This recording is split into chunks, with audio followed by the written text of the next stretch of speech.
of the Box, membahas apapun yang Anda mau. Indonesia tanah airku cinta, Nusantara merdeka bhinneka tunggal ika. Bersama Awang Ajiwasita dan Om Bob. Greetings to each and everyone. Anytime you meet, I greet anyone. Whether it namaste, assalamu alaikum. Salam, salam, salam. Halo, kita ketemu lagi di Out of the Box, membahas apapun yang Anda mau. Sudah siap di sini Awang Ajiwasita bersama Om Bob. Langsung aja kita mulai diskusinya. Om Bob, di tengah kondisi ekonomi rakyat yang terpuruk karena COVID-19 dan juga banyaknya PHK, ternyata DPRD DKI berencana menaikkan anggaran anggota hingga 6 kali lipat. Ini ceritanya gimana Om Bob ya? Ya ini kan DPR itu tugasnya kan mengamini rencana belanja yang dari pemerintah DKI. Ya, jadi pemerintah DKI mengajukan anggaran, dirapatkan bersama dengan DPR. Di sini kita ngomong DPR itu artinya DPRD Jakarta ya. Oke. Nah ini terus harus disetujui. Kalau sudah disetujui, ya selesai ya.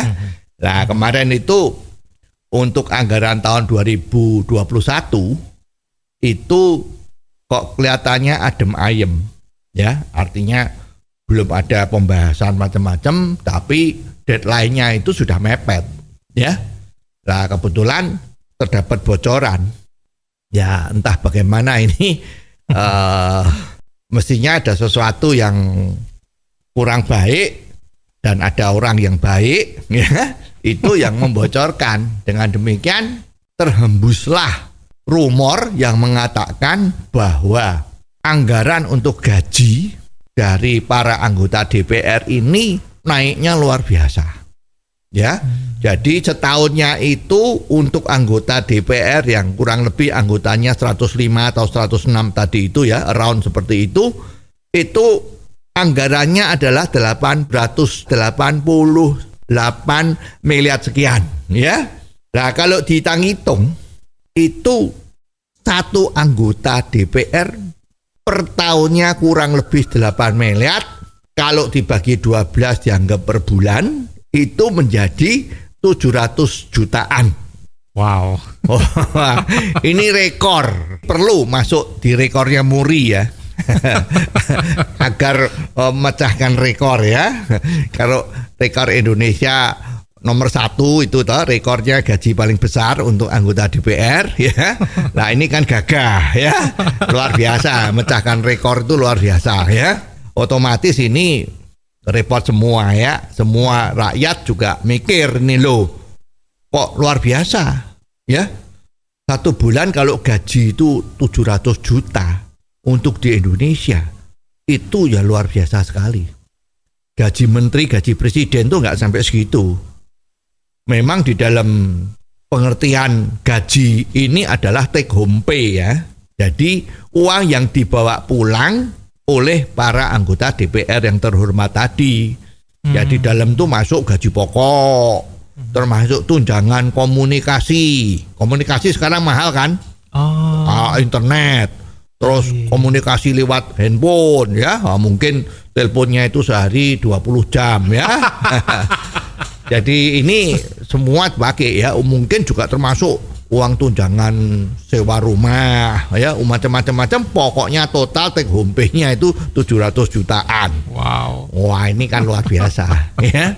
Nah, ini kalau ini disahkan ya sudah ya.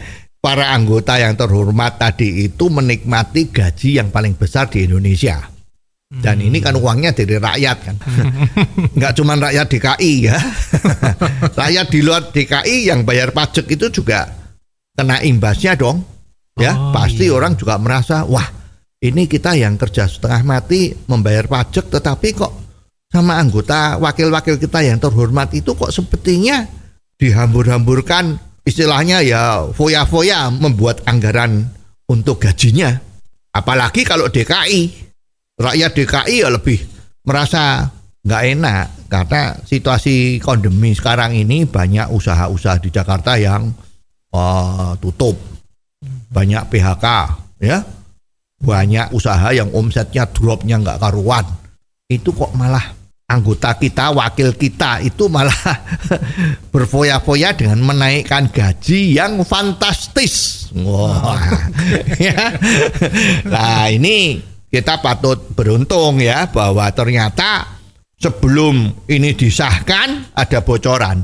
Yang membocorkan ini adalah partai muda yang baru pada masa bakti anggota DPR periode sekarang ini mendapat jatah kursi ya, ada 4 kursi yaitu PSI, Partai Solidaritas Indonesia.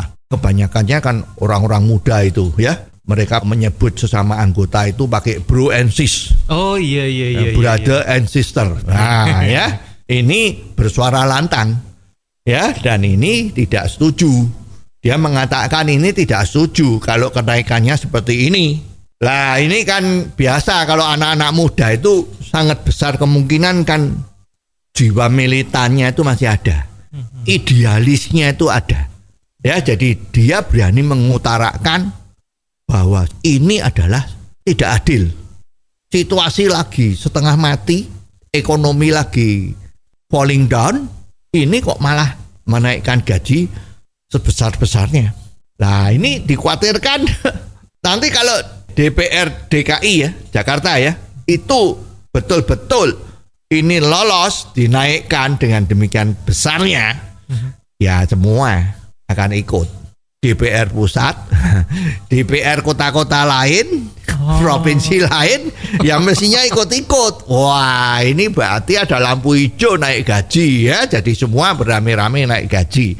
Nah, ini ya nanti pembangunan negara kita ini cobaan kebanyakan habis ya anggarannya buat menggaji orang-orang. Ya, ini kan repot ya.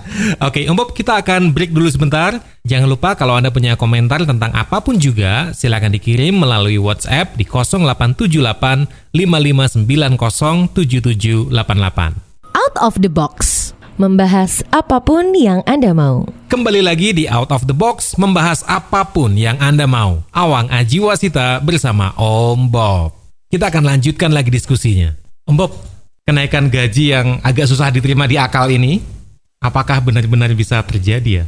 Ya, karena tugas dari DPR itu adalah mengesahkan anggaran, kenaikan gaji yang fantastis yang tadi dikatakan tidak masuk akal itu ya, itu ya akan lolos kalau bisa disetujui secara mayoritas di rapat paripurna.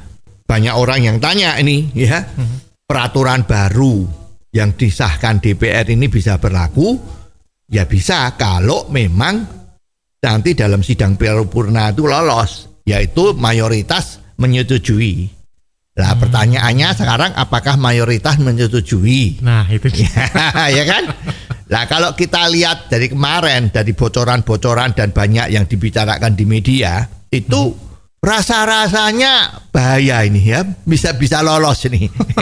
Karena yang mengajukan keberatan itu hanya satu, ya tadi Partai Solidaritas Indonesia.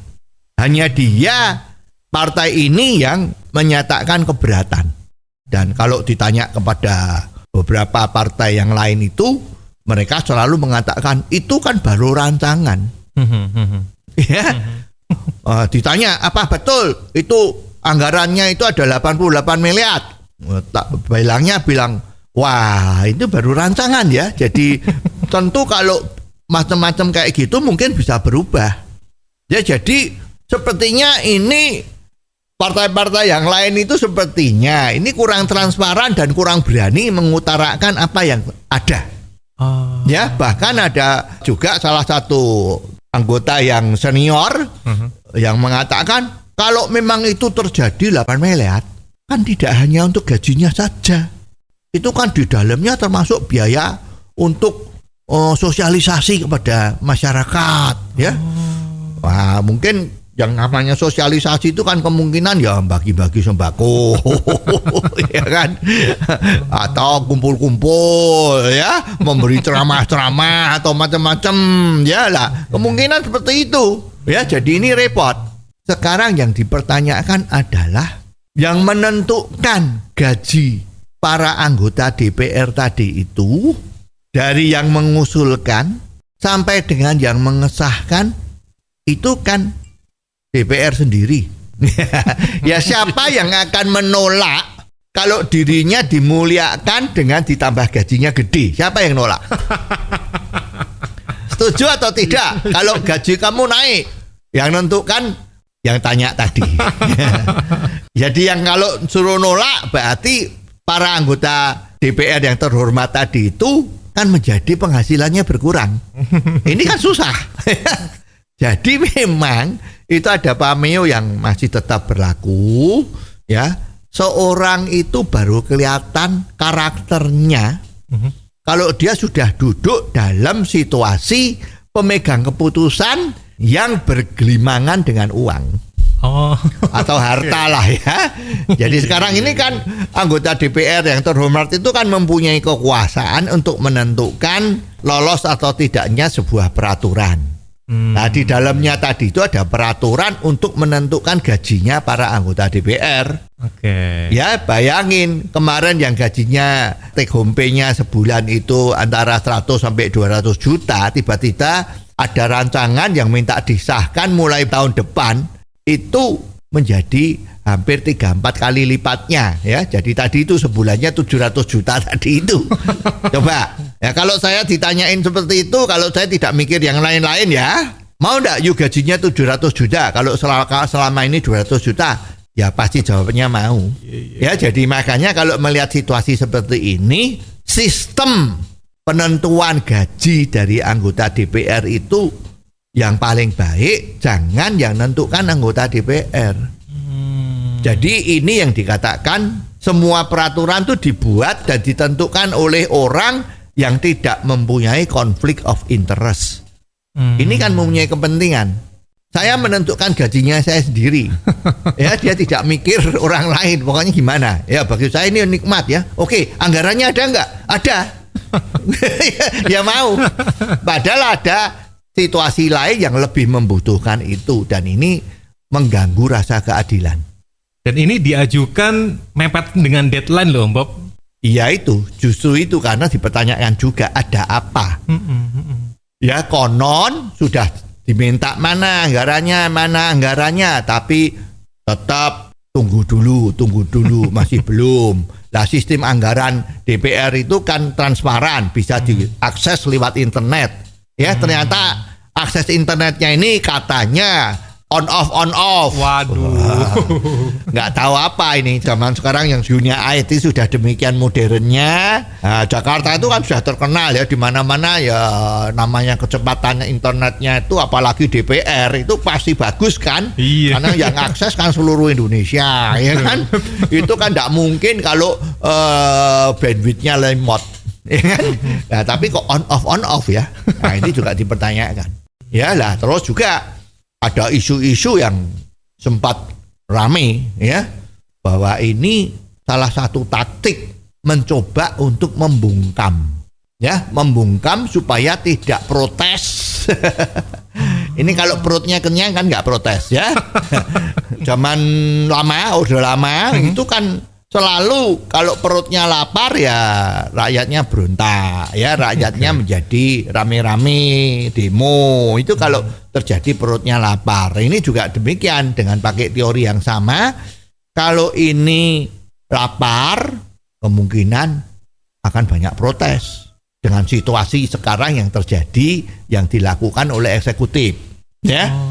Nah sekarang maka supaya ini tidak menjadi banyak omongan, disumpel dengan kenikmatan.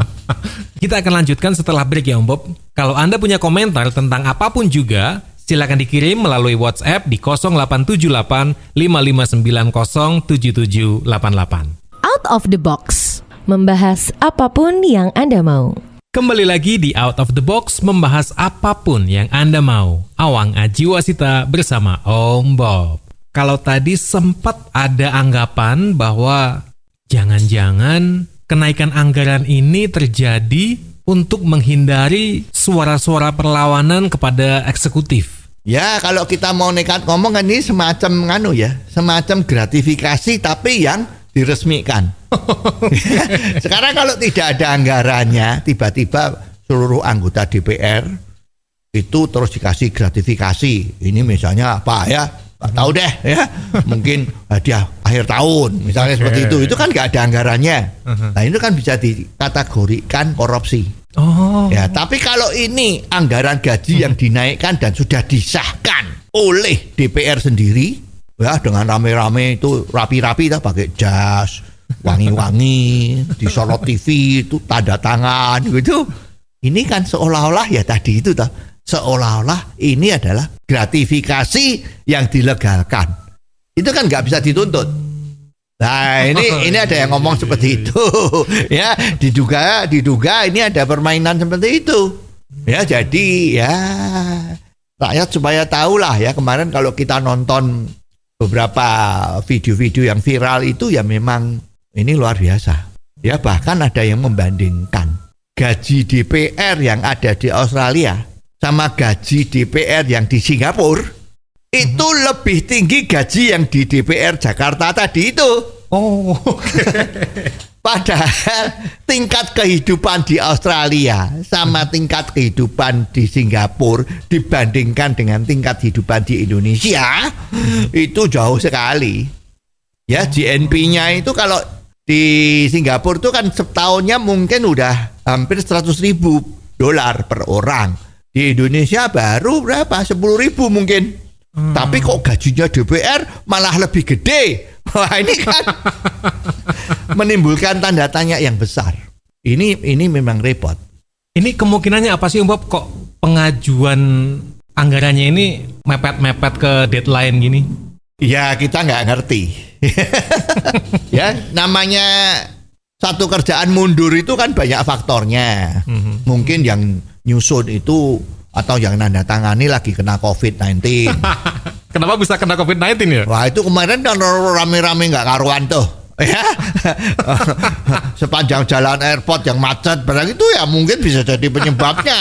Ya juga yang pulang dari luar negeri nggak ada karantina tapi disowani barang itu macam-macam kan bisa jadi itu penyakit ya. Nah, di samping itu mungkin juga ada tadi itu ya mungkin fasilitas internetnya lelet sehingga kalau nyusun anggaran ini internetnya lelet nggak bisa. Ya. Ya bisa juga yang disengaja. Maksudnya? Nah, kalau yang sudah disengaja itu kan kalau mepet cuman ada waktu 2-3 hari harus disahkan. Sedangkan rancangan anggaran tadi itu tebelnya itu ada 1.000 halaman. Waduh.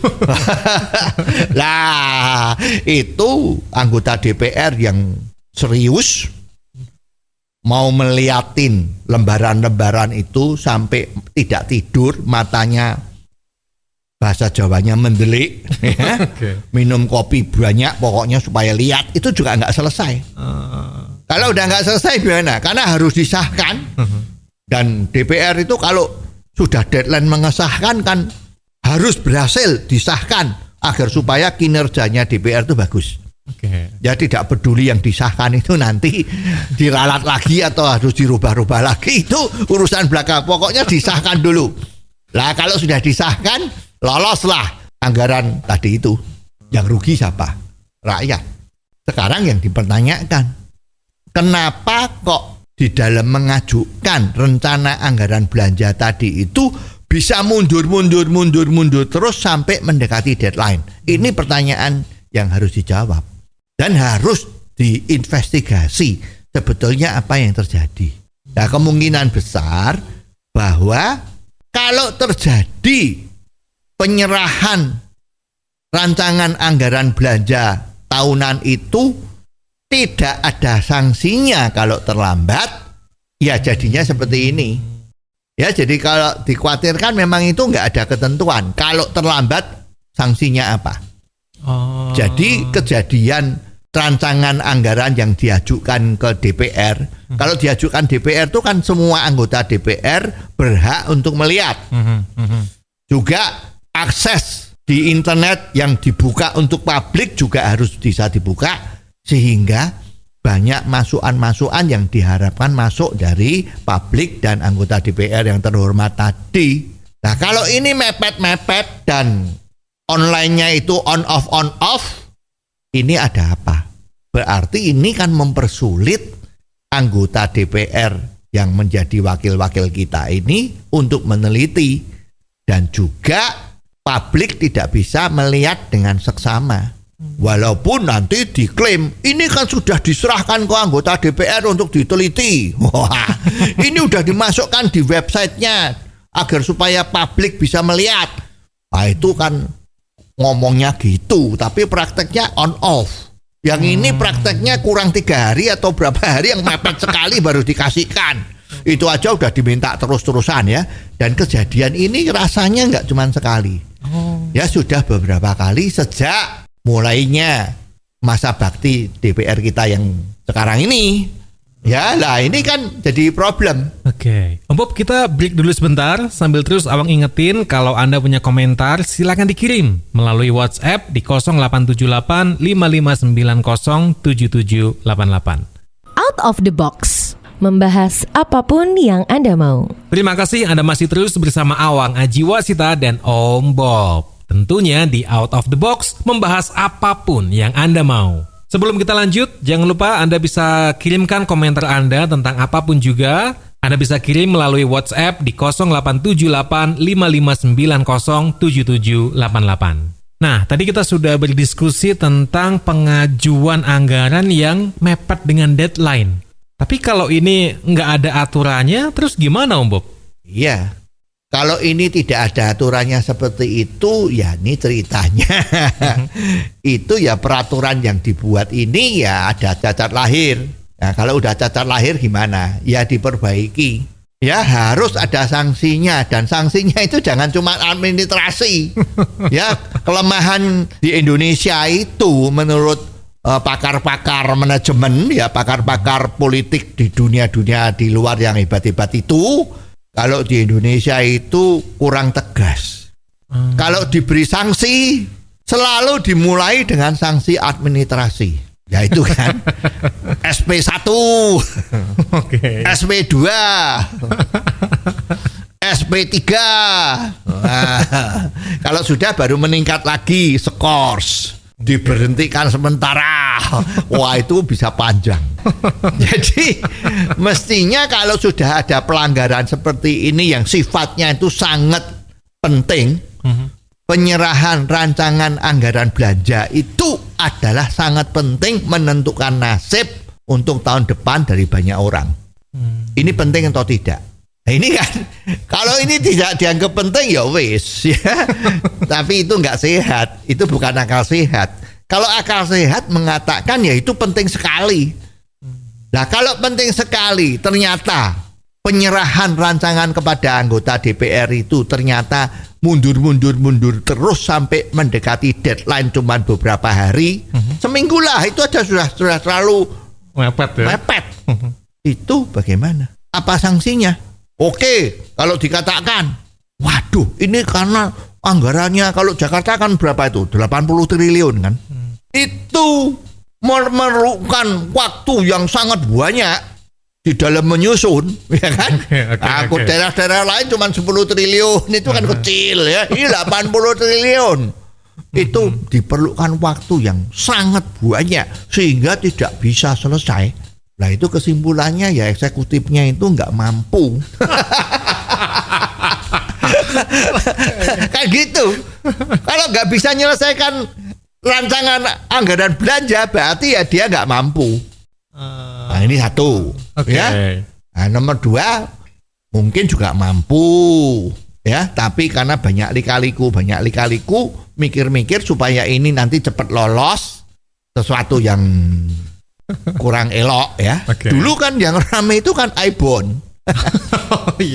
Masa iPhone ya. Terus setelah itu ketahuan lagi adalah UPS. Yang orang banyak yang salah menjadi USB. Ingat itu? Nah, sekarang itu mungkin sudah tidak ada iPhone, tidak ada USB. UPS. Nah, tapi sekarang ini ada lagi gaji yang per bulannya tiap orang 700 juta lebih. Nah, ini, nah, karena nyusunnya itu ada sesuatu yang diumpet-umpetin, ya mestinya diundur-undur terus. Nah, makanya harus ada sanksi. Kalau sampai deadline itu dilanggar dalam menyerahkan rancangan anggaran belanja, tegas saja, amputasi. Maksudnya? Ya amputasi. Bahwa ini tidak mampu atau sengaja tidak menyelesaikan dan dia tidak layak jadi eksekutif. Udah begitu aja. DPR-nya juga harus mempunyai sikap, kan mempunyai kekuasaan besar DPR untuk memberhentikan gubernur. Kalau gubernurnya itu tidak memenuhi janji yang dikatakan atau tidak memenuhi peraturan yang sudah digariskan, maka berarti dia tidak mampu mengerjakan ini. Apapun alasannya, nah DPR berani menggunakan hak-haknya untuk melakukan sidang darurat, istilah kerennya impeachment. Ya kemarin sempat ada suara-suara kan, ini pelanggaran terjadi karena pembiaran sehingga ini COVID yang harusnya mulai melandai naik lagi gara-gara tidak menepati atau melanggar aturan yang telah dibuat sendiri agar supaya di dalam masa COVID ini jagalah distancing, tidak boleh kumpul-kumpul, kok dilanggar sendiri. Ini ada yang sempat yang ngomong, oposisi ya ngomong, wah ini kan nggak bisa kalau caranya begini, ini harus ada impeachment ya. Nah, tapi kok DPR-nya juga diem aja, dianggap wajar-wajar lah ini yang salah. Wali kotanya ya, wali kota Jakarta Pusat dicopot jabatannya ya. Tetapi ternyata apa, diam-diam sepertinya dia itu menjabat menjadi tim penasehat gubernur. Ini salah satu contoh orang kalau memberi punishment-nya itu tidak benar ya. Yang namanya punishment itu kalau berbuat salah ya udah habis. Jangan ini kalau berbuat salah malah dipromosikan jadi penasehat utamanya. Lah ini orang lain lihat loh, ini tuh disingkirkan apa dipromokan. Nah ini kan menjadi tidak kelihatan garis yang jelas. Ini namanya dipecat kok malah diangkat jadi pembantu utamanya. Wah ini jadi aneh. Ya nanti lama-lama para manajer atau para pimpinan daerah itu juga ikut-ikut. Ini kalau ada anak buahnya yang korupsi, dipecat dari jabatan tertentu tetapi diangkat dengan yang lain. Karena mungkin orang yang dipecat tadi itu mungkin selama ini mungkin berbaik hati, hubungannya harmonis, sering memberi upeti misalnya seperti itu. Ya udah dipecat di sini, dipindah lagi di bagian lain yang basah atau paling dikit tidak sengsara ya. Nah ini kan contoh yang jelek. Punishment kok seperti itu. Punishment itu sebetulnya juga udah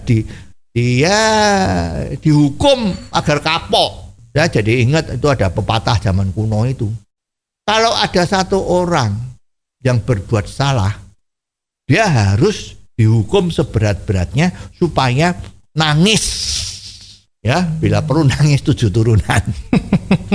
Jangan kemana-mana, kita akan kembali sesaat lagi. Out of the Box, membahas apapun yang Anda mau. Anda masih mendengarkan Out of the Box, membahas apapun yang Anda mau. Awang Ajiwasita bersama Om Bob. Tadi kita sampai di pembahasan bahwa ketika ada sebuah kesalahan, harusnya hukumannya yang bikin nangis sampai 7 turunan ya Om Bob. Ini seperti kalau kita contoh misalnya ada anjing. Anjing ini kok nakal ya. Misalnya kita punya peternakan anjing banyak gitu ya. Ini kok ada anjing yang nakal, wah terus anjingnya diambil, buntutnya dipotong. Kalau anjing dipotong buntutnya bunyinya gimana? Kaing-kaing pasti. Iya. Kaing-kaing, dan kaingnya enggak seperti you ngomong kaing-kaing gini. Kaing-kaing, kaing-kaing, teriak-teriak mati kan. Mungkin bisa kaing-kaing 1 jam itu, ya. Jadi anjing-anjing yang lain kan takut. Iya. Tunggu. Om Bob kenapa ngasih contohnya anjing Om Bob? Ntar banyak yang nggak suka loh. Karena selama ini kalau yang dipotong buntutnya itu biasanya anjing. Oke. Jadi contohnya ya juga harus yang real. Oke. Ya itu kan banyak yang orang yang suka memelihara anjing, tetapi karena buntutnya panjang dipotong biar jadi pendek. Itu kan ada itu ya. Lah kalau kita contohnya kera ya, kera. Nah itu kan nggak ada yang kera buntutnya dipotong kan nggak ada. Ya udah, walaupun kalau dari segi wujudnya kan manusia itu ya kalau dari teori evolusi Darwin itu kan asalnya dari kera ya. Ya tapi karena kera nggak ada yang dipotong buntutnya, yang ada anjing dan sudah banyak yang tahu kalau dipotong itu ya kaing-kaing. Ya. Nah ini memang seperti itu. Nah sekarang kalau pejabat dipecat tapi dipindah bagian yang lebih terhormat menjadi penasihat utama. Ya, apa artinya pecat itu? Apakah ini bisa dibilang akal sehat, Om Bob? Ya, pikir sendirilah. Apa ini akal sehat atau tidak? Ya, begitu aja kok repot. Oke, kita kembali ke awal, Om Bob. Apakah benar partai-partai yang lain itu diem tentang kenaikan gaji DPRD ini? Ya, saat kita bicara sekarang ini memang belum ada suara kalau partai-partai yang lain kecuali PSI itu menyuarakan ketidaksetujuan dengan ini. Oke. Ya kalau ditanya beberapa orang mesti masa iya sih, ya toh? Rasanya nggak seperti itu. Nah, kalau ditanya lah berapa angka yang betul, nggak bisa jawab. Ya, bahkan itu ada anggota DPR yang terhormat kita yang dulu itu kelihatannya mendukung gerakan-gerakan anti korupsi, gerakan-gerakan untuk menuju satu tertib yang lebih bagus. Ya dulu ya sebelum pemerintahan yang sekarang ya, sebelum eksekutif yang sekarang, ini ternyata juga loh kok sedikit suaranya berbeda dengan yang dulu. Oh. Ya dulu dia direkomendasikan untuk jadi anggota karena dia punya pendapat, dia punya value itu bagus untuk membela rakyat kecil, ya, untuk membela kepentingan yang banyak, bukan kepentingan pribadi. Tapi ternyata sekarang, loh, dalam masalah ini kok sepertinya ikut arus diem. Ya ini kan jadi, ya ini namanya tadi itu orang baru kelihatan karakter sesungguhnya kalau sudah ada sesuatu yang mempengaruhi dan konflik dengan kepentingannya itu kelihatan karakternya. Kalau situasi kayak gini, nasibnya dari PSI nantinya gimana, Bob? Dikeroyok kayak gini? Ya ini kalau di DPR itu kan memang ya kalau kita lihat filosofinya itu kan mengambil keputusan itu musyawarah secara mufakat. Tetapi kalau musyawarah secara mufakat itu tidak bisa dicapai kan pakai voting. Ya setengah tambah satu itu putusan menjadi sah. Gitu kan? Nah, sekarang kan udah kelihatan nih. Ya. Dari jumlah partai-partai yang ada PSI cuma sendirian. Ya, sendiri kalau mayoritas anggota PSI yang masuk di sana itu misalnya ada 70, anggota DPR kan 105 atau 106. Lah itu mungkin menang kalau voting, ya kan? Tapi anggotanya PSI cuma 4. Yang lainnya itu termasuk yang diem tadi itu, ya. Diem tuh kan pertanda setuju ya, umumnya loh ya. Nah sekarang ya risikonya apa? Risikonya sudah banyak contohnya itu ya. Kalau kita bilang harga Lombok tuh sekarang katanya di koran itu mengatakan sekilo 30.000 ya, tapi di pasar kalau kita mau beli sekilo harganya 80.000. Nah terus orang yang mau beli tanya sama yang jual Lombok, loh Mbak, Bu, ini katanya koran sekilo cuma 30.000, tapi Ibu kok jual 80.000? Nah, jawabnya yang pedagang Lombok itu apa? Ya sana beli di koran. Nah ini ya sama. Kalau terakhir nanti pada saatnya PSI tetap tidak mau terima gaji yang baru, nah semua beramai-ramai bisa ngomong loh. Ya kalau PSI tidak mau nerima ya oke. Kalau nanti jatahnya 700 juta dan PSI tidak mau nerima, ya wes silahkan tidak nerima tidak apa-apa kok. Terima aja tetap 100 juta. Sisanya nanti dimasukkan, dikembalikan untuk dimanfaatkan yang lain-lain. Mungkin ditambah ke biaya perjalanan atau biaya rapat dari anggota dewan yang terhormat, ya nggak apa-apa. Ini kan bisa terjadi ya. Ya inilah contoh yang besok kita lihat bagaimana ini Kita tinggal tunggu aja 2-3 minggu ini bagaimana. Ini juga seru ya. Nanti pasti sosmed itu viralnya mesti rame. Apa yang terjadi nanti kita lihat saja ya. Mungkin ini jadi dagelan Sri Mulat yang lebih lucu dari Sri Mulat yang asli ya. Dan sekian episode kali ini. Terima kasih untuk kebersamaan Anda. Kita akan ketemu lagi minggu depan. Tapi ingat, kalau Anda mau kirim komentar tentang apapun juga, silakan dikirim melalui WhatsApp di 0878 5590 7788. Atau Anda juga bisa kirim via email. Alamatnya di ombobindonesia@gmail.com. Sampai ketemu minggu depan di Out of the Box, membahas apapun yang Anda mau. Awang Ajiwasita bersama Om Bob. Out of the Box, membahas apapun yang Anda mau.